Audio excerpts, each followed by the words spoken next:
Good evening, everyone. I'm glad to see everybody here for the Foundation's Fall Arts and Humanities lecture series. We've got a good lineup, and if you need a brochure, there's some brochures out back after you leave. For those of you who don't know me, I'm Adrienne Northington. I'm the Executive Director of the Foundation, and we are so glad you're here. Our lecture tonight is presented in collaboration with Carolina Public Humanities. Over the last 6 years, the Foundation has worked with Carolina Public Humanities in securing many of our speakers for our lecture series. We are grateful for this partnership and the opportunity to secure world-class speakers to bring to our community. And at this time, I would like to ask Joanna Smith, Associate Director for State Outreach and Strategic Collaborations with Carolina Public Humanities, to introduce our wonderful speaker tonight, Donnie Santacaterina. Did I say that right? Santacaterina. Anyway, we're glad you're here, and if you have a cell phone on, just mute it, please. And at this time, Joanna is going to say a few words about Donnie. All right. Well, thank you so much for that warm welcome, Adrienne. It is a pleasure to be here at Wayne Community College, as always. And I want to lead out here with just an enormous thank you to the Foundation of Wayne Community College, to the Foundation's supporters and donors, and to Charlotte and Adrienne and Emily and Wendy and the whole team that makes this lecture series possible. You have been such wonderful partners, and we always look forward to coming here. And now it's my pleasure to introduce this evening's speaker, Mr. Donnie Santacaterina. Mr. Santacaterina is a PhD candidate in the History Department of UNC Chapel Hill, where his work focuses on Chinese history. And while at UNC, he has been the recipient of many honors and awards, including a Fulbright Award to conduct field research in China. And he is a self-described garbologist, which means that he has conducted much of his research by combing through flea markets in China, finding primary sources like political pamphlets that might not be found in state-run archives. Now, I had the privilege of getting to know Mr. Santacaterina when he was selected by CPH as a Maynard Adams Fellow for the Public Humanities several years ago. And as a fellow, Mr. Santacaterina developed for public audiences a set of online resources about propaganda. And these were designed to start a dialogue about the different ways that national narratives are shaped around important issues ranging from COVID to climate change. And this project reflected a central theme that runs through his research and that you'll get to hear about tonight, namely, how does a national sense of identity develop? And what role do media systems, newspaper culture, and propaganda play in that? In tonight's talk, Mr. Santacaterina is going to be doing more than just telling us about Chinese history. He's going to be talking to us about how Chinese history is understood by the people of China. And with China as an absolutely pivotal player on the world scene, this seems more important than ever, to think through how the people of China tell their own story about their nation's past, present, and future. So thank you, Mr. Santacaterina, for coming tonight to steer us through such an important topic, and I hope you will all now join me in welcoming him.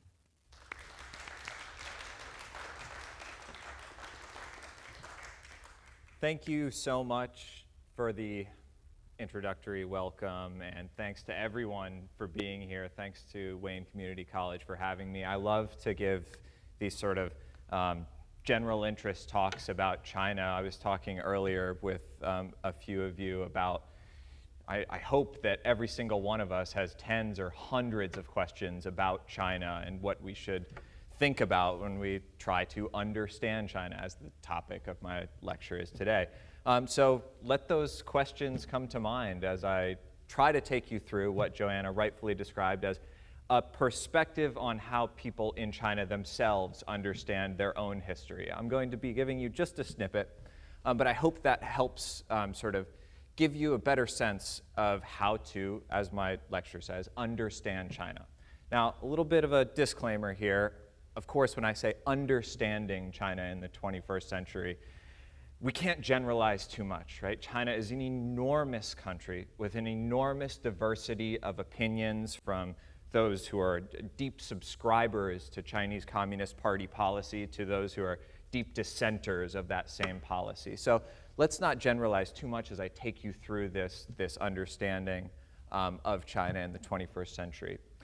But without further ado, let's begin today's lecture with what I hope to be able to illuminate as we discuss Chinese history. I hope to tell you a little bit more about why protests in Hong Kong were put down with such severe repression just a few years ago in 2019 and 2020. Why China bristles at international accusations of cultural genocide and cultural repression in China's Xinjiang province, or why China was so keenly touched by Nancy Pelosi's recent visit to Taiwan and why they conducted military drills around that island. I'm going to try to give you a sense of the history of how Chinese individuals themselves understand these contemporary topics. It won't stop there. Of course, there's many, many other issues that I could talk about that hopefully this lecture illuminates your understanding of 21st century politics about. From Xi Jinping's continued success as an authoritarian figure in charge of Chinese governance, to accusations of neocolonialism in Africa and why most Chinese individuals would bristle at such accusations when they're leveraged by the U.S. or the UN. The PRC's right to censor and detain political critics, especially via online surveillance, or accusations over the origins of COVID-19. Hopefully, some of the ideas that I bring up today about how China understands its own history might give you a sense of how they understand events like these. But in order to do so, first we need to think about how history is taught to us, taught to ourselves, and then we can understand better how Chinese individuals themselves understand their own history. Any individual growing up in America would understand right away a 4th of July parade, right? What is going on here? In the same way that individuals in China would immediately understand something that perhaps you're not familiar with. This is a military demonstration at a memorial to the 9/18 incident in Manchuria, which sparked World War II in China. Not in the 1939 range when we tend to think of it, but in 1931, many years before. So first, let's think broadly about how we all understand our own histories. What makes us who we are, and how does history factor into that? Well, I'm going to argue today that history can define a lot of things about how we understand ourselves. It can tell us things about who we are, right?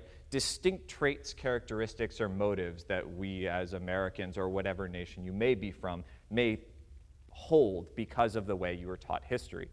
It tells us about our own place in the world, right? How we relate to other nation states. These historical narratives are not something that's just said and done. It's not like history just happens. History is always being newly interpreted, being emphasized, tweaked, polished, diminished, or ignored by certain presidential administrations, for example, or certain generations of academics, right? These historical narratives change over time. And what we dial up and dial back can really tell us a lot about the current political moment. So, of course, as Americans, just like with the 4th of July parade, maybe we've been given an understanding of pilgrims landing at Plymouth Rock and that sort of being one foundational moment of American history. Maybe we learned about the slave trade as an important factor in the development of these early colonies. Maybe we were taught in high school or middle school about brother fighting brother and the Civil War over slavery in America. Maybe we were taught about America as a melting pot, a place where immigrants came from afar, especially in the late 19th century and early 20th century, to start new lives for themselves in this open land. Maybe we were taught about World War II in terms of America's military triumphs, right? America established itself as the premier military power in the world through their acts in not only Europe, but also in the Pacific.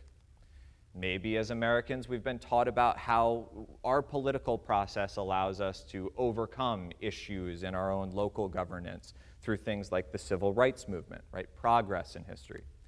Maybe we were taught of America as a culture of technological innovation, a place where we could put a man on the moon, right? These narratives, whether we think about them or not, permeate the way we understand ourselves.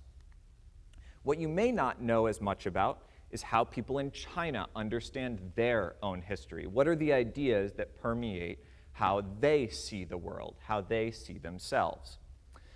3,000 years of history or 5,000 years of history, it's debated which one is real, but people in China quote these words all the time in how they describe their own history. China, to them, has a very long history. People, when I go to China, will tell me all the time, oh, America is very young. I've never thought of America as a young place, right? But that's how they understand themselves. China is an old place that's been around a long time. They understand themselves as contributors to global civilization. They invented the 4 great inventions in the Chinese sort of parlance, those being paper making, woodblock printing. On the top right, that's an early compass called a waterfish. So inventing navigational techniques in the form of a compass, and of course gunpowder. These are inventions that the Chinese are proud of for bringing to global civilization. They see their history as one of cycles, as moving through moments of luan, which means chaos, and ping, which means peace or harmony. So they see history as always changing. In good times, things are stable. There's not much going on. In bad times, there's chaos. There's war, disease, famine. What I'm going to focus on today are not these earlier sort of things that are there permeating the background of how Chinese people understand their own history, but about the century of humiliation. This is a narrative that cropped up in how Chinese people understand their own histories in the 1990s, really more recently. But it describes about a century-long period from 1839 to 1949, where China was, quote unquote, humiliated in their terms. So here's an American understanding of China, right? If you were raised in my generation, you probably only saw Mulan. You probably had no idea who Mao Zedong was. You knew the Great Wall existed. Maybe you watched the opening ceremonies of the 2008 Beijing Olympics or have tried Chinese food, as I'm sure we all have. But there's a huge difference between what I understood Chinese history as before learning more about it and what an average Chinese citizen understands their Chinese history as. In between those conceptions of history, we have a lot of things that we don't agree on. For people in China, this includes things like territorial sovereignty, their claim over places like Xinjiang, Tibet, Hong Kong, and Taiwan. They have different definitions of democracy than we do, which might be tough to wrap our heads around, right? Democracy is mostly just people voting, right? People in China would disagree. They would say there's other factors in what makes a nation democratic. Interference in domestic affairs. This is a term that comes up when, for example, the UN decides to put out a statement about the repression of Uyghur communities in Xinjiang, right? In China, they see this as a domestic affair, something that only China should be dealing with, not international communities. And finally, a difference between our histories is people in China have a real, lived experience of imperialism and colonial violence. Many of the people still alive in China, their grandparents would have lived through Japanese colonialism, for example. So those are different divergences between our understandings of history. To give you the most recent example, here's a Chinese foreign minister holding up a white paper describing China's democracy, right? 中国的民主. This is how they describe China as a democratic country, right? Enormous divergence in how we understand democracy between our two nations. In order to try to explain this divergence better, in order to tell you how Chinese individuals would have come to this understanding of things like democracy, territorial integrity, like I mentioned, I'm going to discuss the century of humiliation. It's about a century-long period in Chinese, the 百年国耻. It begins with the First Opium War, followed by the Second Opium War, later the Boxer Rebellions, and finally Japanese and invasion and occupation during World War II.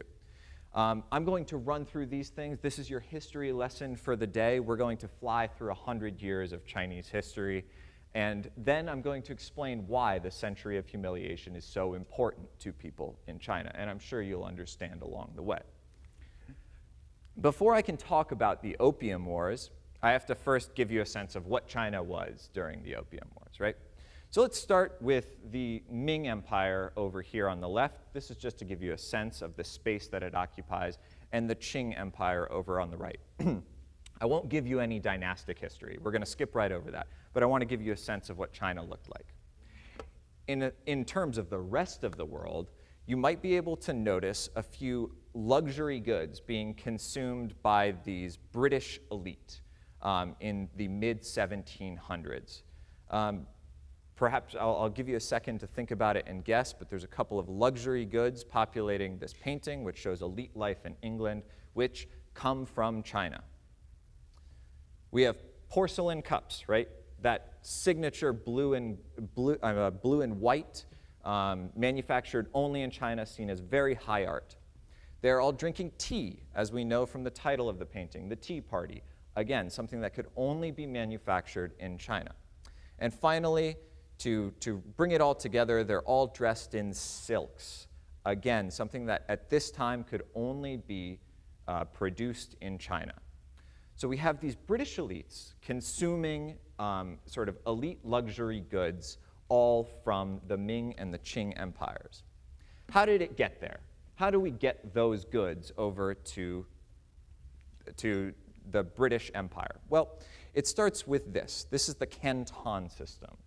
This is how trade developed in China, and you can see here at the bottom, Hong Kong was really the center point. Goods flowed through these rivers, tea, porcelain, silk, out through a very specific small port in the Hong Kong area, which I'll show you a zoomed up map of in just a second, into these small legations where you can see an American flag. They were given one building, and all commerce had to flow through this one specific spot. To give you a sense, here is Greater China.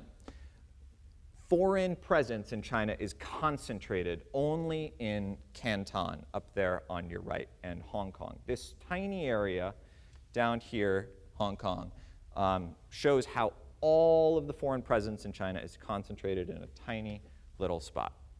So all of these goods, the tea, the silk, the porcelain, just flowing through these cantons, these government buildings which allow commerce to flow through and out of China. Foreigners, during this time, dynastic China, how did they pay for these goods? Well, if you're an economist or you have an economic mind, you might be thinking, well, tea, silk, porcelain, those are all things that are renewable. You can keep growing tea pretty much forever and keep selling it pretty much forever. What are the foreigners paying with? Well, at this time, in the 1700s, they're paying entirely with silver, the only currency that the Chinese traders will accept. So, silver, mostly from Spanish mines in the Americas, is flowing into China, and renewable luxury goods flowing out at a very expensive rate. Again, if you have an economist's mind, something here is going to have to break eventually. That's what the British East India Company thought in the early 1800s. They said, we need something else to be trading to China right now. We need something besides silver to be passing through these ports because we are not making enough money at this time.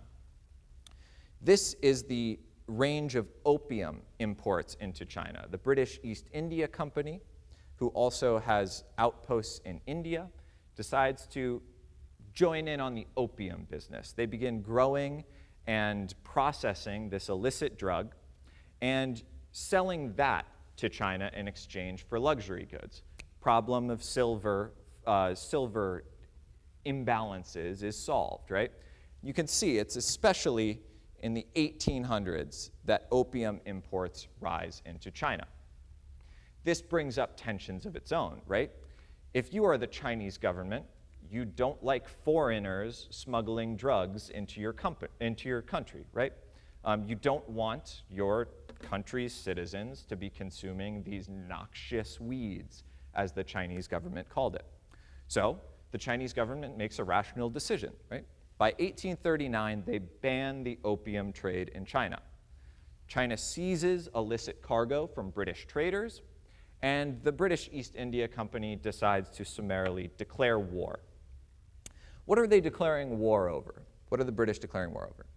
Well, it begins over this issue of seized property. Of course, they don't like to say that the property is opium, but it begins even more so over what they see as an insult, as an injustice. The Chinese detain a few British officers for 24 to 48 hours and then release them. This is seen as a great injustice to the British. This is how Lord Palmerston explained it to the Chinese emperor at the time in 1840. He says, "The Queen of England desires that her subjects, when they go into foreign countries, they should obey the laws of those countries. Of course, you've banned opium, we should obey those laws. But on the other hand, Her Majesty cannot permit that her subjects residing abroad should be treated with violence and be exposed to insult and injustice. And when wrong is done to them, Her Majesty will see that they obtain redress." Why am I zooming in on this? Why should we care about this sort of nitty-gritty diplomatics here?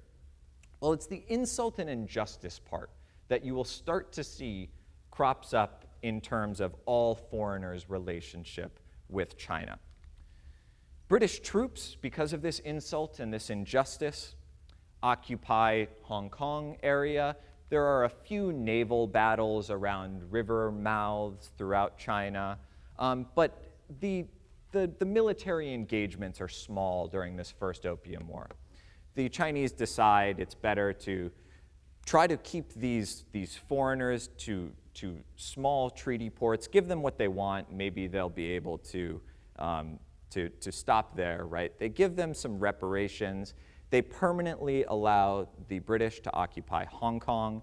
They give them a few other treaty ports around China to continue trade, but not only through Hong Kong. And they say, we will protect British subjects in China. Unfortunately, this tense agreement doesn't last for very long. A second Opium War breaks out very soon after. It's sparked by a very similar situation. A British captain is smuggling illegal goods, opium, and he's detained. It's the detention of this British officer that once again the British are upset about. The British demand a release of the captain and an official apology within 24 hours.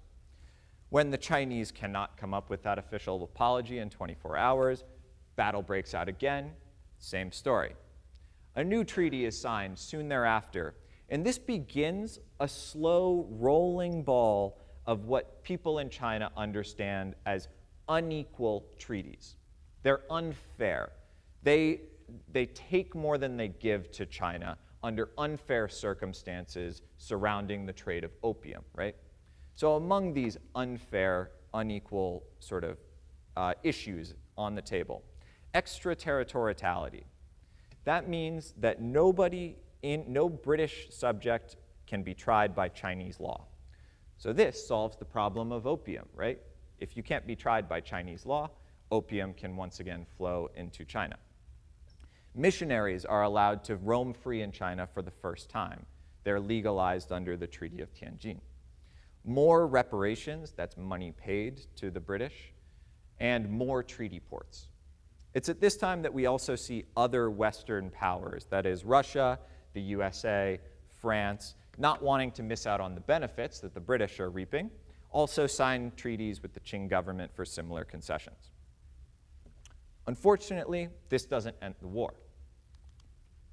We see here a map of the treaty ports that are given in the first Opium War and then the second Opium War. You can see how they populate more and more of China as time goes on. People in China start to understand this less as a one-and-done deal and more as strict colonialism. Foreigners coming into China and occupying it and playing by their own rules, doing things like trading opium that Chinese citizens don't necessarily want. By the signing of the Treaty of Tianjin in 1858, we see the war still, again, these tensions aren't solved.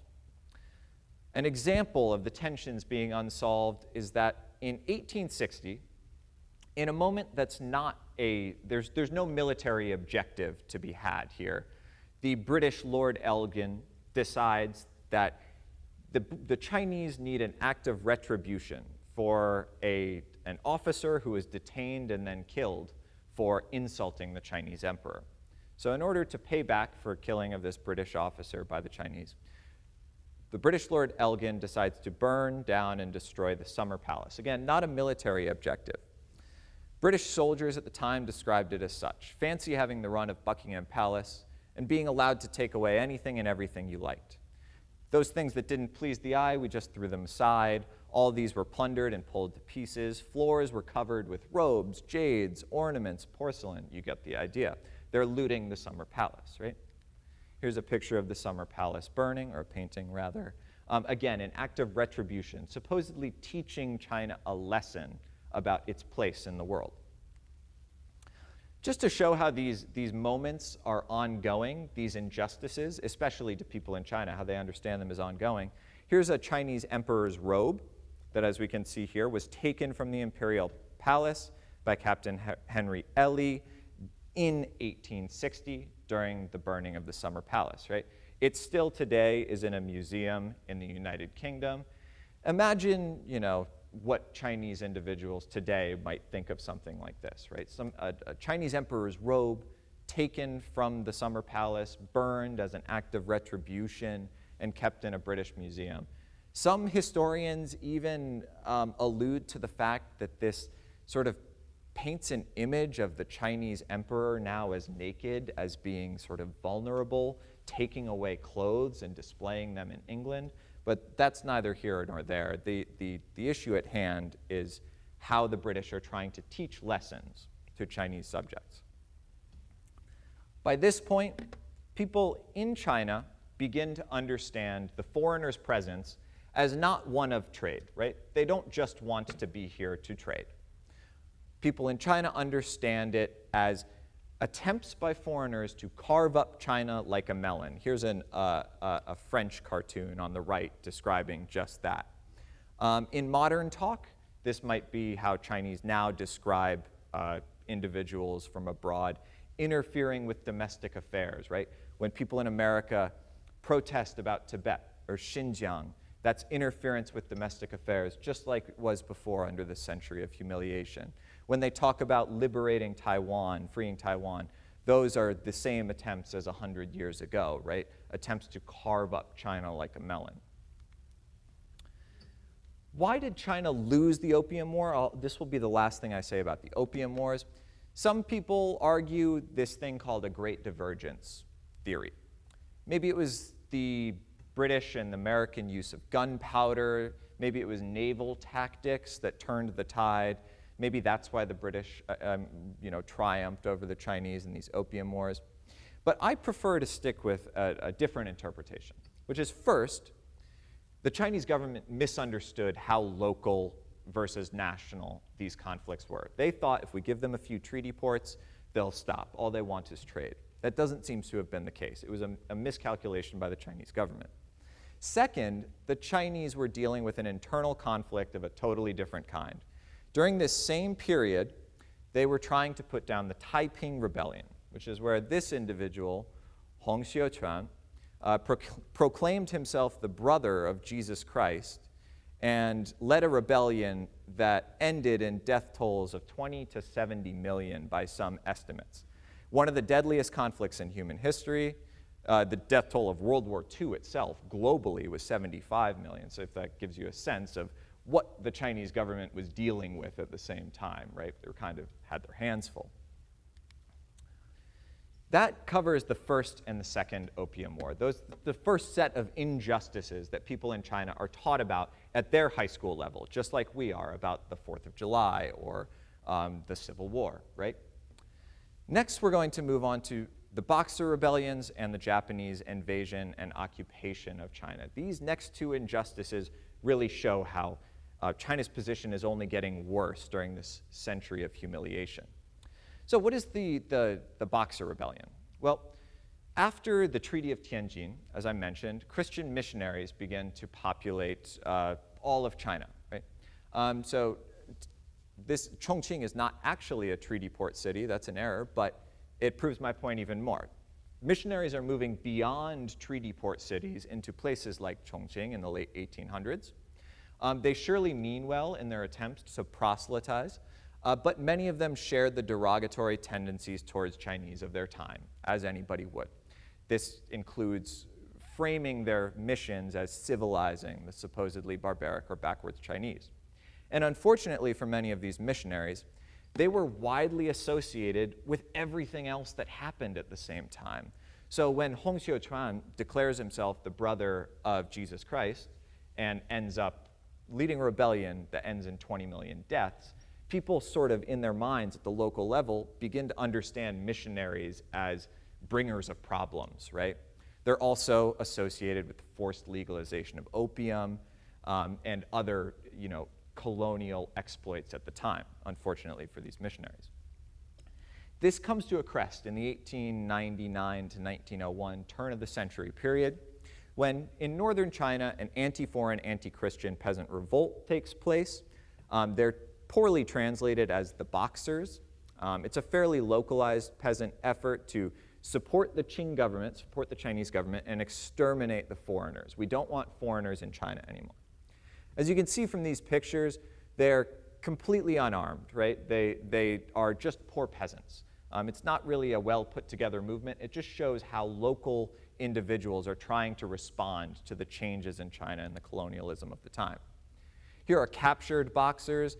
Again, you can tell from their dress and even their tans as well that they're just poor farmers. It's not an organized army. It's a localized response against the changes that they're witnessing across China.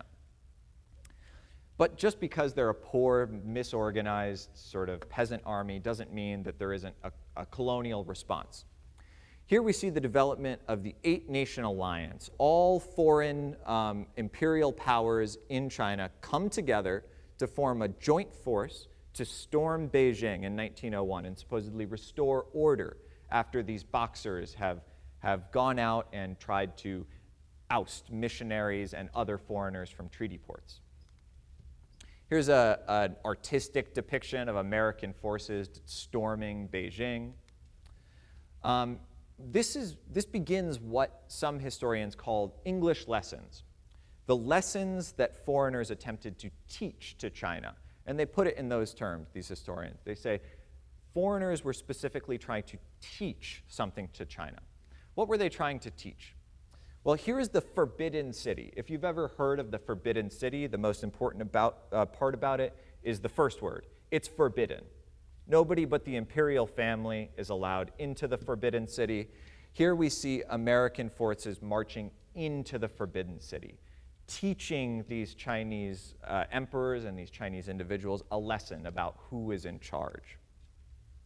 Here's a postcard written in French. You can see it's sent in the 1900s. A postcard showing individual Boxers detained in stocks of some sort, and an execution of a Boxer taking place in the background here. I don't read French, but the point is that these individuals are sending postcards about Chinese executions to friends and family back home, right? Why are they doing that? Again, these historians say they're attempting to teach a lesson to the Chinese, right? We're showing the Chinese who is in charge by staging public executions and sending postcards home. That sums up the Boxer Rebellion. I'll carry on into the real nadir, the real low point of China's century of humiliation. It only gets worse with the Japanese invasion and occupation of China. So again, foreign powers, right? Japanese powers invading and occupying China. I spoke earlier about divergences between how we understand history, right? I did a quick Google search before I came over. When did World War II begin? World War II began in Europe on September 1st, 1939. This is the first Google result, the first thing you'll find on Wikipedia, right?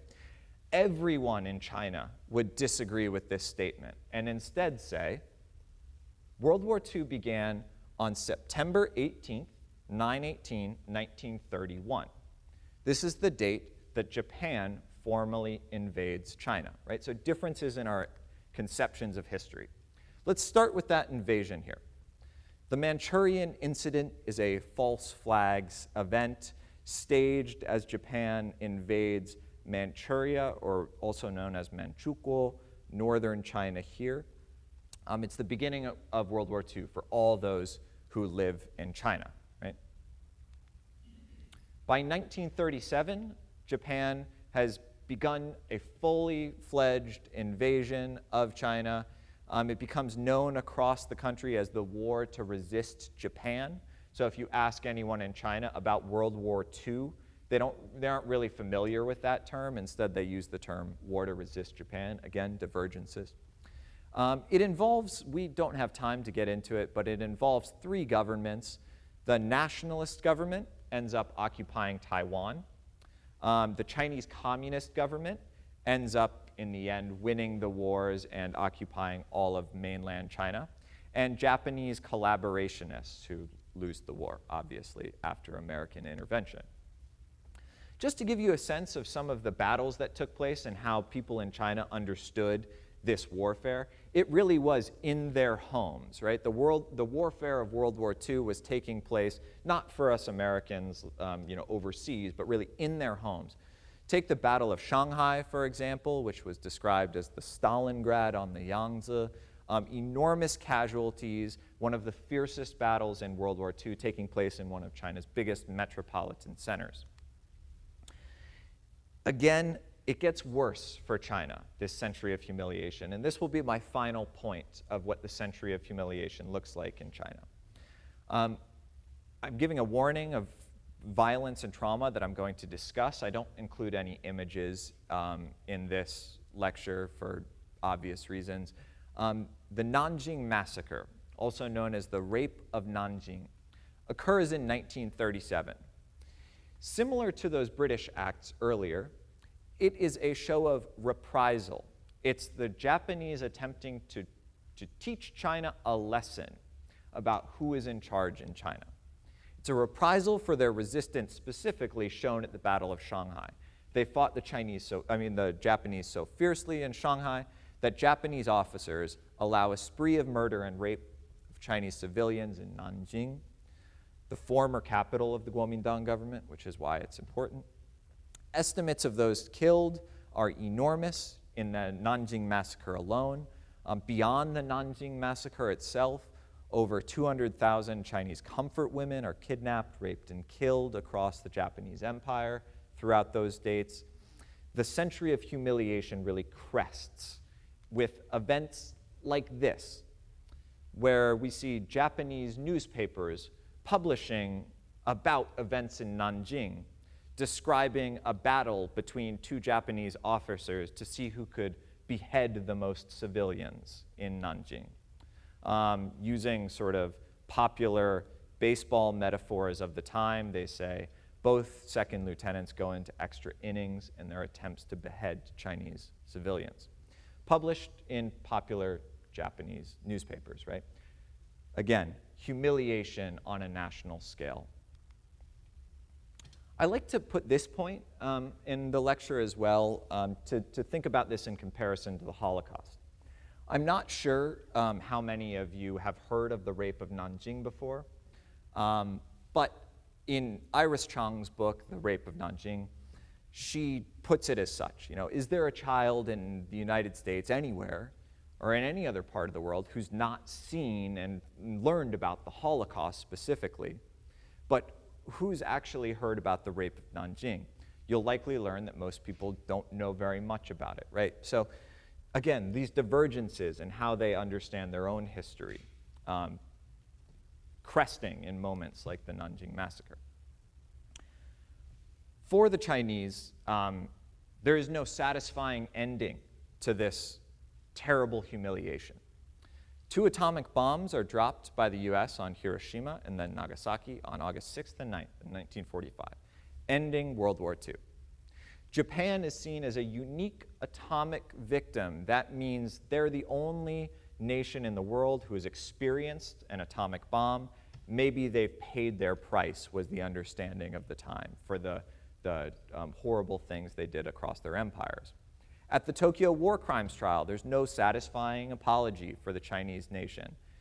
Instead, just a few high officers are sentenced to death, like this over here.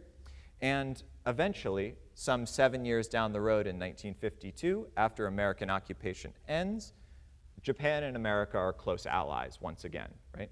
So you can see how a Chinese individual might try to understand this history, right? We don't see any sort of retribution for the events of World War II if you're Chinese. Instead, we see America and Japan cozying up more than anything after the war. Again, showing the sort of depth of China's lived experience in World War II. Here are the number of military deaths and civilian deaths experienced by China, the second most of any nation in World War II, right? How does the century of humiliation end? In the last 5 minutes, I'm going to wrap things up by talking about what ends this terrible period in Chinese history. Well, from 1945 to 1949, there's a short civil war between Chinese nationalists and Chinese communist forces. The Chinese communist forces win. They establish the People's Republic of China in 1949, and the Kuomintang nationalists escape to Taiwan, starting the sort of two-China issue. Mao Zedong in 1949, the leader of the People's Republic of China, claims the people of China have stood up, right? For once, we have taken our lives and our history into our own hands, and we have grabbed the nation as our own. He promises a new era of self-reliance and self-protection against foreign incursions and modernization. You could see why this would be appealing to any average Chinese individual. Here's a graph that I've made showing, where we've come to at this point. In the 1800s, with the tea trade, with silver flowing into China and no trade imbalances, China is doing great, right? They're wealthy, they're stable, they're happy. The Opium Wars, the unequal treaties, the Boxer rebellions, the Sino-Japanese War, all the way down to the rape of Nanjing, a century of humiliation which only trends downward. By 1949, when Mao Zedong and the communists take power, promising any change, it's seen as positive for individuals in China, right? Especially for individuals like this, poor farmers who, when the communists come to power, they are given land. This is an individual who's given a plot of land through a land reform movement. Rich landlords across the countryside are denounced, in some cases executed, and land is redistributed to peasants. You can see why this would be appealing for individuals like this, who now have a life of their own, right? They have their own plot of land. The communists have given them something. The Mao era also includes many terrible moments experienced by all Chinese, right? Denouncing rightists, this was a term used for people who were not politically correct in 1956, ended in somewhere near 500,000 deaths. The Great Leap Forward famines in 1958, which I don't have time to get into, somewhere between 30 and 50 million deaths. The Cultural Revolution, somewhere between 500,000 and 2 million deaths. All of these events which take place throughout the Mao era show that the lived experience is not an excellent one through and through for everyday Chinese, right? Yet, even so, despite the Chinese Communist Party's many mistakes during this period, which lead to massive cost of human life, many Chinese citizens still understand this period as a positive trend after the century of humiliation.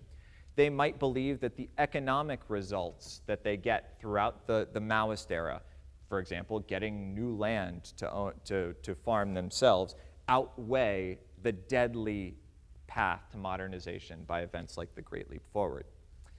Deng Xiaoping, a later Chinese leader, establishes this narrative of China's recent past as, it was 70% good, the Mao era, and it was 30% bad. It had its issues, but altogether it was positive. We took China from a poor country and made it into a rich, stable, wealthy country. The CCP's mission now, after Mao Zedong, is to foster social stability, right? the stability after the turmoil of the past, more so than any revolution. It focuses on economic growth and prosperity rather than radical revolutionary change. Part of this story, which I'll end on here, is the compression of radical economic change that's felt throughout China in the 1980s. I love to include these pictures, which show Shenzhen, it's a southern Chinese city, how much China changed from 1980 to 2016. So even after the Mao years have ended and all those problems have been lived through by individuals in China, you can see the economic development is just startling, as we've all seen pictures of before. I actually had to update this slide to show an even bigger Shenzhen because 2016 was outdated, right? So for people living in China, the most important thing to understand about the Chinese Communist Party is that they brought them this, right? They brought them out of the century of humiliation and towards economic prosperity, despite their issues. The century of humiliation today is understood in these terms, right? The narrative of never forget the century of humiliation is popular now. It's a popular propaganda slogan. And it reminds them of the dark past that they had, and it bolsters support for the Chinese Communist Party today, right? We brought you out of this. It allows China to defend from accusations of colonialism, right? When somebody from abroad says, you're colonizing Africa, they say, we've been colonized. You Americans have not. We know what colonization is. It reminds citizens and the world of the trauma China has risen from, right? And it, most importantly, legitimates the need for an authoritarian government. They say, only a strong, powerful, centralized government could have brought China out of these issues. Popular media of today, the highest grossing film in China right now is called Wolf Warrior 2. It was released maybe 5-6 years ago now. But the American is the anti-hero in the movie. In popular media today, Chinese government still uses narratives of history to appeal to its citizens, right? American anti-heroes in the movie claim people like you will always be inferior, right? That language of the century of humiliation. The Chinese hero, that's effing history, right? Using history to say what China has moved beyond and why China is strong now. Contemporary iterations I'll let us talk about in the questions, but I'll finish up with just one last thought about a brief contemporary example. I have to change this slide every time I do China. There's always something new developing. In October, we're going to see Xi Jinping come up for a third term of election in China. I have no doubts he will be elected back to a term as the president. But under these circumstances of looking at China and how they continue to frame their experience in terms of a democratic one, it's like what I discussed earlier, different understandings of the past, different understandings of things like democracy, and most importantly, giving power to this strong man. As Americans sort of throw more anti-China rhetoric towards China, China sees itself as needing to legitimize its own place in the world, needing to say, we are no longer those of the century of humiliation. We need a strong, authoritarian leader to bring us through whatever the trials and tribulations are of today and tomorrow, which is definitely on the forefront of people in China's minds. I hope that this lecture has raised as many questions as it's answered for you. And so I'd like to pause there and open up the floor to anyone and everyone. Questions are welcome. Thank you. Question, if you'll just raise your hand for me.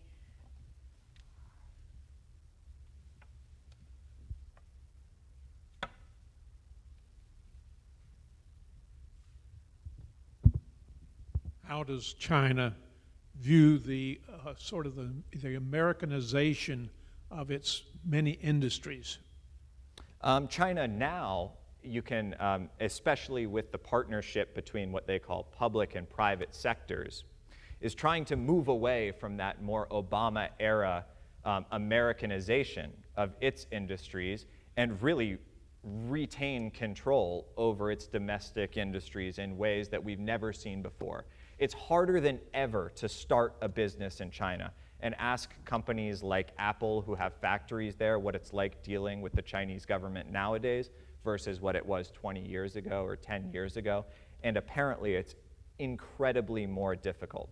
So I think China, especially under Xi Jinping, is moving towards ousting, really, foreign entities that don't play ball with them. So, for example, Germany has an easier path towards starting a factory in China than Americans because of our diplomatic relations, right? So it's much more difficult for American industries to establish themselves in China than it is for foreign entities who play ball, right? So I think that's really what characterizes the Xi Jinping era. Does that answer your question? Thank you.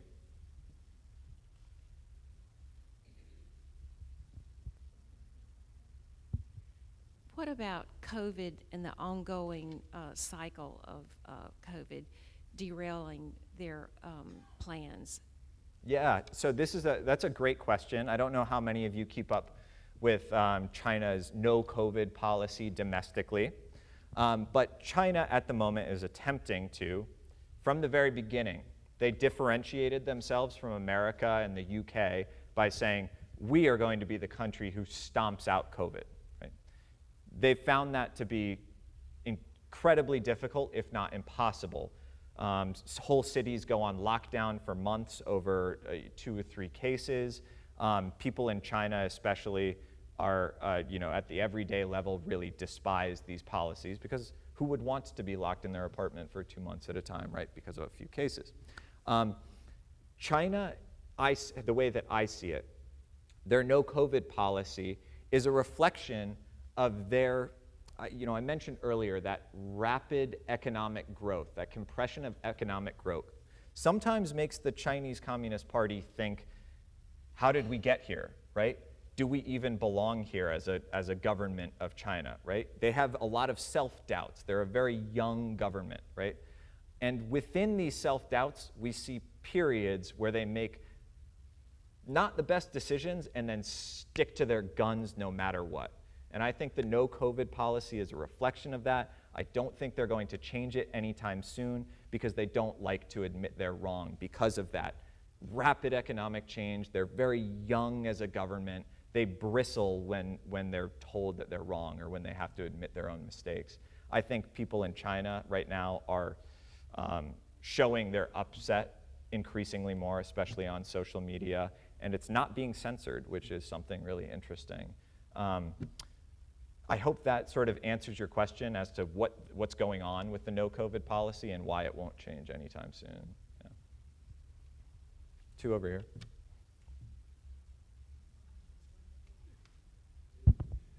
Do the majority of the people have access to world news or the internet? Or? This is a great question, sort of in line with that rapid economic growth that I was showing before. Do they have access to open internet? If you are a college-educated student, for example, and you know of the ways to gain access to American internet, you can. There are notional laws against downloading what's called a VPN, a virtual private network, which allows me to tell my computer, I'm not actually in North Carolina. I'm in London, right? And doing that allows you to get around the internet in China. That's what I use when I go to China. The trick is, the reason I brought up this picture is that to a lot of people in China, just having a cell phone, period, is revolutionary. No matter what's on the other side of it, this rapid economic growth and rapid technological change within the last 50 years has really revolutionized how people understand their own worlds, right? So again, China just very recently shifting to this developed model, right? Having a cell phone itself and being able to go on the internet, even if those worldviews are restricted, is something absolutely revolutionary to these people. So that hopefully gives you a sense of how people in China understand that. I study propaganda and media systems. We all know that nobody goes to page 2 of Google, right? So how many people are actually going out of their way to find other worldviews in China when the easiest click is right there, Chinese Communist Party sponsored at the very first? Not very many, but they can if they want to, right? Would you say the Chinese government today is communist, or is it fascist, or what is it? The Chinese government today I would describe as socialist. It's the Chinese Communist Party leads it, so they have very Marxist understandings of the world and their role in the world. The way that people in China would describe their own communities, or the way the majority of them would, I would say, is socialist. We have different values than an American capitalist society where any individual can go out of their way and make money and spend it as they want. Instead, people in China see the government as an important regulatory role in their everyday lives, especially with how wealth is distributed. And I showed you the pictures of land reform early on. That's a narrative that was started in 1949 and has never been jettisoned by the Chinese Communist Party. Even with this rapid, what looks like sort of capitalist growth, the Chinese Communist Party has always kept socialist guardrails around development in China, right? If you want to, for example, start a telecom industry in China, right, you have to work with the government. You have to work with those regulatory entities that are tied to the Communist Party in ways that you might not have to do so at the same rate as in America. So I would describe it as a socialist country, and I think that's how most people in China would understand it as well.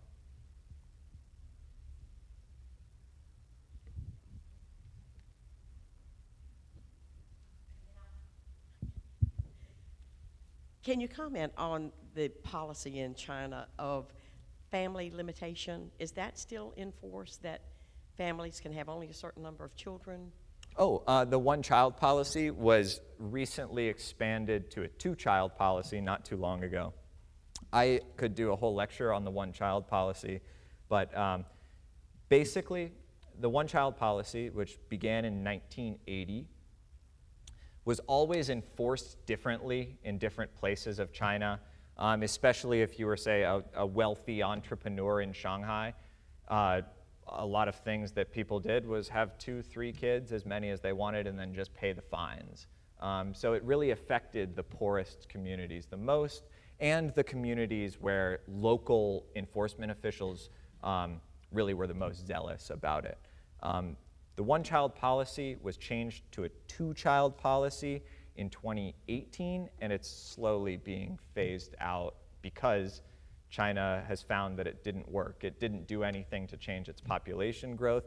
And in fact, China is nervous that its demographics are changing in such a way that they won't be able to support in the future. So they want young people to have more kids, actually, in China, in a sort of backward situation. Does that kind of answer your question? Yes, and after all of those deaths, you'd think they need to increase the population. Well, yes, there's a lot of people in China. I was just saying earlier, I lived in a small city in China's Hunan province in central China, bigger than New York. There's a lot of people in China. The population is enormous, something that it's really hard for us to even fathom. Yeah. Just a second question. Could you comment on, I know the Nixon administration had many failings, but it seems that Richard Nixon did do something with our relations with China. Can you comment on that? Yeah, absolutely. That's a fascinating episode. Richard Nixon opening China, having the first summit meetings with Mao Zedong during a period of closure from 1949 to 1972 when he had the visit. Yes, the Nixon administration certainly had its failings, but some people say that because Nixon was such a rabid anti-communist in the United States and came to power around that platform, he might have been the only individual who could have gone to Red China and actually talked with Mao without being suspect, right? If JFK did it, people would say he's turning coat or he's soft, right? He opens up China in 1972 to diplomatic exchanges, and then slowly over time, Mao dies 4 years later, and his successor, Deng Xiaoping, carries on those diplomatic talks and opens up China to economic reform. So Nixon does get credit, and Henry Kissinger, for starting that process in 1971 and 2.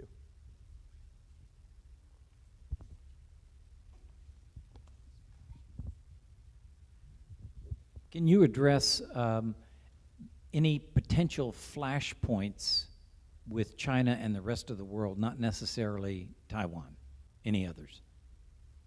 Flashpoints, yeah, I'm assuming you're meaning, places where this could explode into bigger conflict. Obviously, Taiwan is the most recent iteration of these flashpoints, right? Before that, Hong Kong. Before that, looking into the future even, the UN is going to debate what to do about Xinjiang in early 2023. But I think Taiwan right now is certainly the biggest flashpoint. That being because it's one of the many unresolved issues that the US and the international community has really had its fingers in for the longest throughout this Chinese Communist Party's tenure in China. I wish I could do a whole lecture about Taiwan and its origins and how we got here.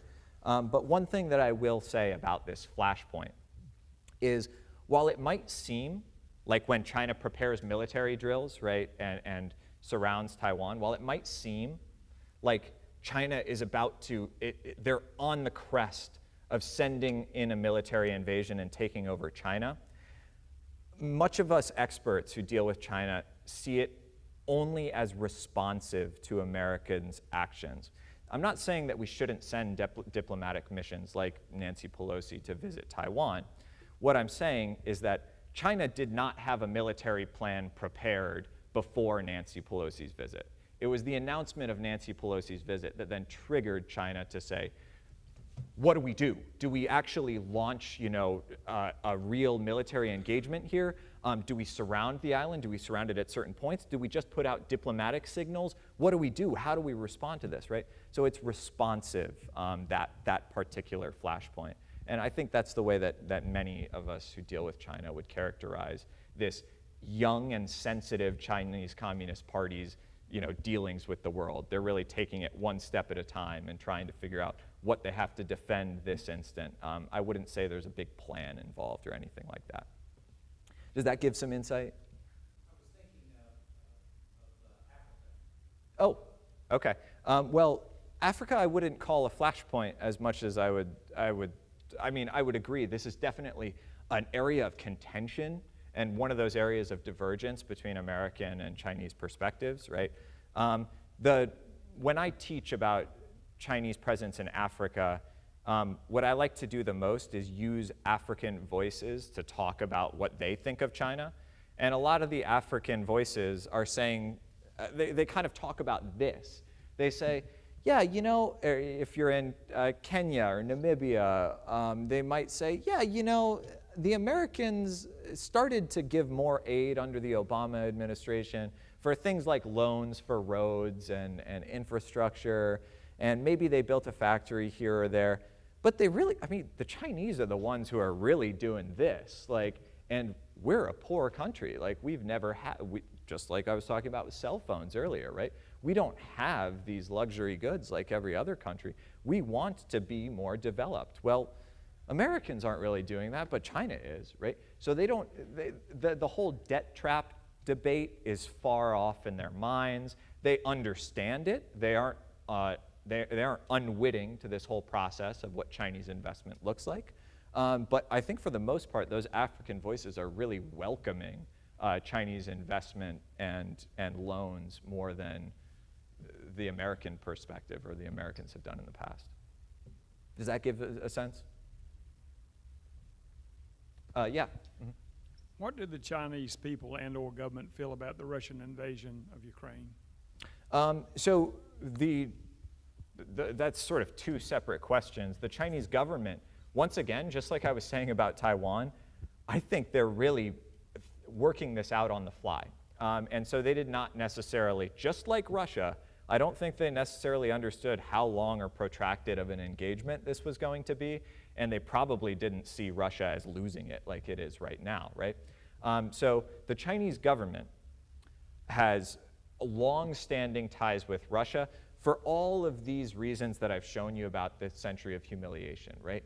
Who is not a colonizer? Well, the Soviet Union. Yes, Russia did colonize China earlier, but the Soviet Union, a different government, a different administration. So because of those sort of shared comradely ties, right, they're always going to have more of an inclination to side with the Russian government on sort of 50-50 decisions like that. That's the Chinese government's perspective, is why they would side with Russia, probably because of this century of humiliation narrative. Chinese individuals and what they understand about Russia, I think many individuals in China are restricted by the information ecosystem, right? They just don't know as much about Ukraine and Russia's invasion as many other people would. And B, they might not, the Chinese government and the Chinese people are not that invested in this situation. Many of them, from the sense I've got, could kind of care less about what happens in the Ukraine, as opposed to America, who's deeply involved through NATO ties and through the sort of understanding that Russia is our biggest competitor and invasion in Ukraine could mean elsewhere, et cetera. I hope that gives a sense of the government and the people. We're going to have one last question. I wanted to ask you to please comment about intellectual property, and that being an issue that I hear oftentimes, and I don't know whether it's overblown, the criticism of the Chinese with American intellectual property. Yeah, so where do the Chinese see themselves in terms of intellectual property use? Intellectual property is, I think, again, I like to put this picture up at the end because you can think about the sort of, the very, very young understanding, or the very, they don't have the same history of intellectual property rights and patenting like we do here in the United States that stretches back all the way to the 1800s, right? Instead, it's more come as you go, right? So they don't have the same history which allows them to understand intellectual property as either yours or mine, right? That whole framework doesn't quite exist in the same way in China. Of course it does now because they've sort of entered that ecosystem. But the second part about it is China during the 1980s and 1990s and into the 2000s and today, economically is an absolute wild west if you are an individual entrepreneur, right? So what's going to stop you from taking American intellectual property and using it in an app? Is the Chinese government going to stop you? America is like our biggest, their biggest competitor, right? They want to see China develop economically, the Chinese Communist Party does. Why would they stop this entrepreneur from using American intellectual property, right? They have no incentive to, really. So that's the second part. Why would they enforce any intellectual property rights in China when what they want to see is development? They don't have any real reason to, besides, sanctions here or sanctions there. And that's led to the intellectual property sort of ecosystem that we see in China, where, yeah, they will strip software or algorithms for what they need and repurpose them for Chinese apps, things like that. Thank you so much. This has been very informative, enlightening, and obviously thought-provoking. We really appreciate it. Hope to see everybody here next week for Renee Fink. She was a child of the Holocaust, and she'll be here next week. And our very own Allison Daly will be interviewing her. Same time, same place. Once again, thank you, Donnie, so much. Thank you all so much. I appreciate it.